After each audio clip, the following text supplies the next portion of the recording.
नबी अकरम शफीए आज़म दुखे दिलों का बिस्मिल्लाहिर्रहमानिर्रहीम नहमदुहु व नुसल्ली अला रसूलिहिल करीम अम्मा बाद। मैं मोहम्मद अनस अब्दुल रहीम आपसे मुखातब हूँ और सबसे पहले तो मैं आपको खुश आमदीद कहूँगा ख़त्म नबूवत कोर्स में। देखिए, ये जिस रास्ते को आपने चुना है और जिस रास्ते पर हम सब चल रहे हैं, ये इल्म का रास्ता है और इल्म का रास्ता जन्नत की तरफ जाता है। हदीस में आता है, मन सलक तरीक़न यल्तमिसु फ़ीही इल्मन सहलल्लाहु लहू बिही तरीक़न इलल जन्नह, कि जो आदमी इल्म के रास्ते पर चलता है, अल्लाह ताला उसके लिए जन्नत का रास्ता आसान फरमा देते हैं। और दूसरी चीज़ ये कि ये जो कोर्स है, ये ख़त्म नबूवत का कोर्स करने जा रहे हैं। ख़त्म नबूवत की अहमियत और इस काम की नज़ाकत का अंदाज़ा आपको है कि ये पूरी दुनिया में मुसलमानों का वाहिद प्लेटफॉर्म है जहाँ पे मुसलमान मुत्तफ़िक़ा तौर पर बग़ैर किसी फ़िरका वाराना और मसलकी तअस्सुबात के मुत्तहिद होकर यहाँ पे काम कर रहे हैं। और ये बराह रास्त आप सल्लल्लाहु अलैहि वसल्लम की नामूस की हिफाजत का और आपकी नबूवत की हिफाजत का तहफ़्फ़ुज़ का काम है। इसलिए इसमें किसी को कोई इख्तिलाफ़, कोई शक व शुबे की बात है नहीं है कि इस काम में जो भी लगेगा वो बिल्कुल दुरुस्त और सीधे सिरात मुस्तकीम पर जाएगा, उसका काम दुरुस्त नहज पर होगा। तो आज का सबक जो आपको सुबह भेज दिया गया था, उसका एक ख़ुलासा सबक, तो उम्मीद है कि आपने मुताला कर लिया होगा। उसके अहम नकात तफसीली सबक है थोड़ा सा, लेकिन ये कि उम्मीद करते हैं कि आपने मुताला कर लिया होगा। इस सबक के जो ख़ुलासा है वो ये है कि इसमें एक तो मिर्ज़ा ग़ुलाम अहमद क़ादियानी का नाम नसब बताया गया है, उसकी तालीम के बारे में बताया गया है, उसकी मुलाज़मत, उसकी दोस्तियाँ और ज़ाती ज़िंदगी, चाल ढाल और लिबास वग़ैरह, और उसकी औरतों से ताल्लुक़ात और उसकी जो मुख्तलिफ़ आदात थी, जो बीमारियाँ थीं और जिस किस्म के उसने काम किए, उसकी बीवियाँ वग़ैरह, इसके हवाले से बात इसमें की गई है। मिर्ज़ा ग़ुलाम अहमद क़ादियानी का नाम ग़ुलाम अहमद था, वालिद का नाम ग़ुलाम मुर्तज़ा, दादा का नाम आता मोहम्मद और परदादा का नाम गुल मोहम्मद। और ये किस ख़ानदान से हैं, कहीं पे ये लिखते हैं कि मुग़ल ख़ानदान से हैं, कहीं कहते हैं कि हम चाइनीज़ हैं, कहीं कहते हैं कि फ़ारसी हैं। आपस में ही इनकी बातों में टकराव है। और इन्होंने ख़ुद अपनी किताब में लिखा है कि हमारा ख़ानदान अंग्रेज़ का हमदर्द और खैर ख़्वाह ख़ानदान था और 1857 की जंग में इनके ख़ानदान ने अंग्रेज़ों का साथ दिया, बड़ी मदद की। सारे मुसलमान एक तरफ हैं और अंग्रेज़ों को निकालने की फ़िक्र में हैं, और ये और जैसे जो गद्दार किस्म के लोग हैं वो जो है अंग्रेज़ों के साथ ताउन कर रहे थे। तो ये इनका ख़ानदानी पस मंज़र है और इसके ख़ानदानी पस मंज़र से ही हमें अंदाज़ा हो जाता है कि किस तरीके से जब इनका ख़ानदान अंग्रेज़ों का हमदर्द और खैर ख़्वाह है, उसका मतलब ये है कि इन्होंने अंग्रेज़ों की नमक हलाली के लिए ही ये मिर्ज़ा ग़ुलाम अहमद क़ादियानी को मुसलमानों में इफ्तिराक़ पैदा करने के लिए, इंतशार पैदा करने के लिए, इसलिए कि मुसलमान तो अंग्रेज़ों को निकालने की फ़िक्र में थे, अंग्रेज़ों को अपने इस मुल्क से वो निकालना चाहते थे, इसके लिए आज़ादी की जंगें लड़ रहे थे। ऐसे मौके पर ये मीर सादिक और मीर जाफ़र का किरदार अदा करने वाला ये इनका ख़ानदान और इन जैसे लोग थे। दूसरी चीज़ जो ये है कि इन्होंने तालीम भी हासिल की है। मिर्ज़ा ग़ुलाम क़ादियानी ने तालीम भी हासिल की है, हालांकि नबी तो वो होते हैं जिनको खुदा की तरफ से तालीम दी जाती है। आप सल्लल्लाहु अलैहि वसल्लम की ज़िंदगी हमारे सामने है कि कभी आप सल्लल्लाहु अलैहि वसल्लम तो उम्मी थे, आपने लिखना पढ़ना नहीं सीखा, इसके बावजूद भी आपके पास सारे उलूम मौजूद थे। जबकि मिर्ज़ा ग़ुलाम क़ादियानी ने तालीम हासिल की 7 साल से लेकर 18 साल की उम्र तक, तकरीबन 12-13 साल इसने तालीम हासिल की है। तो ये बात ख़ुद इसकी इस दावे की नफ़ी करता है।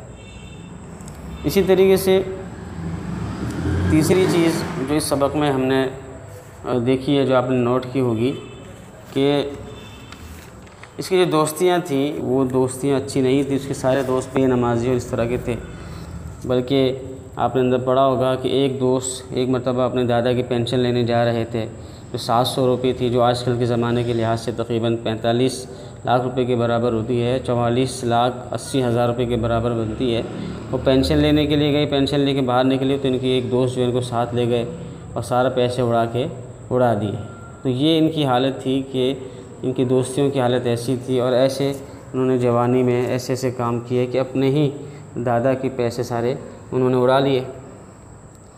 इसी तरीके से जो भी नबी होते हैं कभी भी कोई हक़ीर और नाज़िबा काम नहीं इनसे होते, लेकिन ये ऐसे साहब हैं कि इनसे कितने तरह के नाज़िबा और गलत घनावने इनसे काम हुए हैं। वो आपने पढ़ा होगा इसमें कि इस तरीके से अपने दादा के पैसे खा लेना, फिर साथ साथ जो है औरतों से जो ताल्लुकात हैं इनके, किसी डॉक्टरनी से इनको प्यार हो गया था, किसी भानु से नामी किसी खातून से पाँव दबवाते थे। कितनी घिनौनी बात है कि औरतों से पाँव दबवाए जाए नामहरम खातून से। इनकी पहरा देने वाली 2 औरतें थी, एक माई रसूल बीवी, दूसरी अहलिया बाबू शादीन, ये इनके पाँव दबाती थी। और एक ज़ैनब बेगम नाम की भी लड़की थी जो 3 माह तक जो है इनकी खिदमत की, मिर्ज़ा ग़ुलाम कादियानी की। और एक खातून तो ऐसी भी है जिनकी इनकी किताबों में मिलता है कि जो इनके सामने बरहना होकर नहाती थी। तो ये अजीब व गरीब ये झूठे नबी हैं, ज़ाहिर है झूठे ही हैं, इनके झूठे होने की सारी निशानियां हैं। एक सच्चा आदमी, एक आम जो सच्चा आदमी होता है, जो हमारे माशरे का एक दीनदार महज़ब आदमी होता है, वो भी इस तरह की घटिया काम से नहीं होते। और ये अपने आप को नबी कह रहा है और साथ में इस तरह की घिनौने काम भी वो कर रहे हैं। इसी तरीके से देखें, रेशम पहनना मर्दों के लिए हराम है। अल्लाह ताला ने कुरान, आप सल्लल्लाहु अलैहि वसल्लम ने कुरान करीम में हराम करार दिया है। लेकिन ये ऐसे हैं कि वो जो है वो सूती इज़ारबंद के बजाय रेशमी इज़ारबंद बांधते थे। इसी तरीके से जूती जो है वो भी उल्टी पहन लिया करते थे। एक इनके बारे में आता है कि इनको बहुत कसरत से पेशाब आता था, तो ये अपने बास्केट की एक जेब में गुड़ रखते थे और एक जेब में ढीले रखते थे। और जब उनको गुड़ खाने का बहुत शौक़ था, गुड़ खाते रहते थे, जिस तरीके से बच्चों को आदत होती है टॉफ़ियाँ खाने की, तो ये इनके अंदर बचपना था कि वो गुड़ खाते रहते थे। और कभी ऐसा होता कि गलती से वो ढीले वाले जेब में हाथ पड़ जाता तो वो ढीला खा लेते गुड़ की जगह। तो ये इनकी हालत थी, दिमागी हालत, ज़हनी हालत इस तरह की थी। और अपने साथ कुत्ता भी पाला हुआ था जिसका नाम शेरू था। तो कुत्ता पालना इस्लाम में किस कदर इससे मना किया गया है कि उस घर में रहमत के फरिश्ते नहीं आते जिस घर में कुत्ता होता है। और इन्होंने जो अपने साथ शेरू को पाला हुआ था, कुत्ते को पाला हुआ था। बचपन में चोरियां भी की हैं, जैसे कि हवालों के साथ सबक में बताया गया है। एक मरतबा ऐसा हुआ कि लोगों से चंदा जमा किया कि मैं किताब लिख रहा हूँ 50 जिल्दों की, लेकिन वो लोगों से पैसे जमा कर लिए, लेकिन किताब भी किसी ने 5 जिल्दें रखी, बकिया सारे पैसे उन्होंने उड़ा लिए। इस किस्म की और भी इनकी वाक़यात हैं जिससे इनका फ़्रॉड, इनका धोखा देना, इनकी चोरी चकारी करना और उनका फहाशी और अय्याशी साबित होती है। तो ये इस किस्म के इंसान थे। जहाँ तक इनकी शादियों का ताल्लुक़ है, 2 शादियाँ की, एक का नाम हुरमत बीबी था और इनसे 2 बच्चे पैदा हुए, एक फ़ज़ल अहमद और एक सुल्तान अहमद। इस ख़ानदान ने इनकी इस झूठे नबूवत के दावे की तस्दीक नहीं की। इस वजह से मिर्ज़ा ने इनकी नमाज़ पढ़ी और उनको आग कर दिया और अपनी इस बीवी को वो फज्जेदी माँ कहा करता था। और ये लोग फज्जेदी माँ कहा करते हैं, इसलिए कि इस बीवी और इसके औलाद ने इनकी इस झूठे दावे को कबूल नहीं किया था। दूसरी शादी की नुसरत जहाँ बेगम से, जिससे इनकी 10 औलाद हुई, 6 बच्चे और 4 बच्चियाँ। और तीसरी एक और बेगम का तज़किरा मिलता है जो इन्होंने बड़ी ख्वाहिश थी, उनका नाम आता है मोहम्मदी बेगम। बड़ी ख्वाहिश थी, बड़े इन्होंने दावे किए, बड़े पेशेंगोइयाँ की कि मेरी मोहम्मदी बेगम से शादी होगी, लेकिन कभी हुई नहीं। और ऐसी बहुत सी बातें इनकी ज़िंदगी की मिलती हैं कि इन्होंने एक दावा किया, वो दावा झूठा साबित हुआ। एक मरतबा लोगों ने कहा कि आप सल्लल्लाहु अलैहि वसल्लम का मुआजिज़ा था कि कुएँ का पानी खुश्क था, और आप सल्लल्लाहु अलैहि वसल्लम ने अपना लुआब मुबारक डाल दिया तो कुआँ वो पानी आ गया, कुआँ जो उबल पड़ा उसमें पानी आ गया। और सब लोगों ने सैराब होकर, जो सैकड़ों की तादाद में सहाबा थे और जानवर थे, सब ने सैराब होकर पिया। वो पानी वैसा का वैसा रहा। अगर तुम अपने आप को नबी कहते हो तो ज़रा सा ये कुआं है हमारा, थोड़ा सा पानी है, इसमें थूको, दम बम करो ताकि इसमें पानी आ जाए। तो उसने वो जो थूका है तो वो जो थोड़ा बहुत पानी था वो भी गायब हो गया। इसको इहानत कहते हैं कि जो आदमी नबूवत का दावा करता है बाज़ औक़ात अल्लाह ताला उसकी तौहीन दुनिया में ही उसकी ज़लील करके रख देते हैं। तो इसकी ज़िंदगी के कुछ वाक़यात थे। इसके अलावा इसको कुछ मुख्तलिफ़ बीमारियाँ भी हो गई, जुनून की बीमारी, हाथ पाँव ठंडे पड़ना और दौरे पड़ना, खूनी क़ह होना, नामर्दी भी, अपने आप को नामर्द भी इसने लिखा है एक जगह पर, और आसिफ जैसी बीमारियां, उसको काली काली काली बलाओं को लिखना।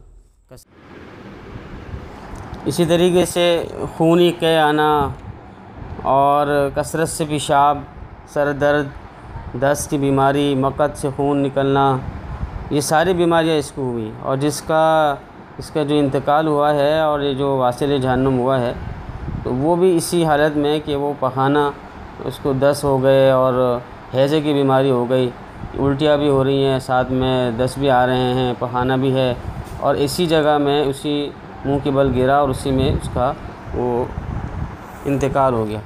तो ऐसी ख़राब इसकी मौत आई है, इस ख़राब हालत में इसकी मौत आई है। तो एक इंसान जिसकी ज़िंदगी के शुरू का ना बचपन ठीक है, ना जवानी ठीक है, ना उसका ज़िंदगी का जो असल नज़रिया था, उसका असल जो विज़न था, वो सभी गलत था, और उसने मुसलमानों में इतना बड़ा इख्तिराक़ और इंतशार पैदा किया।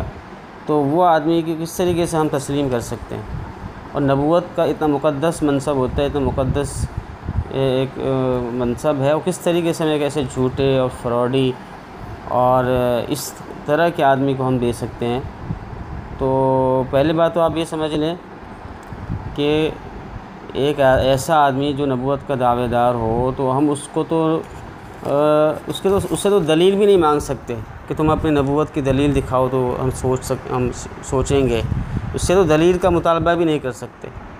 हम दलील वो दे या ना दे, दलाइल के अंबार लगा दे, लेकिन फिर भी वो झूठा कज़्ज़ाब होगा, इसलिए कि तवातुर के साथ, कुरान और सुन्नत की तवातुर के साथ ऐसे दलाइल मौजूद हैं जिससे मालूम होता है कि और उम्मत का इजमा है और हर मुसलमान का ये अक़ीदा है और उस अक़ीदे पर उसका मरना जीना है कि आप सल्लल्लाहु अलैहि वसल्लम के बाद कोई भी नबी दुनिया में नहीं आएंगे। तो अल्लाह तबारक व तआला से दुआ है कि हमें मिर्ज़ा ग़ुलाम क़ादियानी की जो फितना है उसको समझने की तौफ़ीक़ अता फ़रमाए, और उससे बरात का हमारा नज़रिया है, इस नज़रिए पर हमारा ख़ात्मा फ़रमाए। मिर्ज़ा ग़ुलाम क़ादियानी के जमात में कुछ फ़िरक़ाबंदी भी है, उसमें भी अहमदी जमात है, क़ादियानी जमात है, हर एक के अपने अपने जानशीन है। वो एक अलग बहस है, इंशाअल्लाह उस पर भी बात होगी।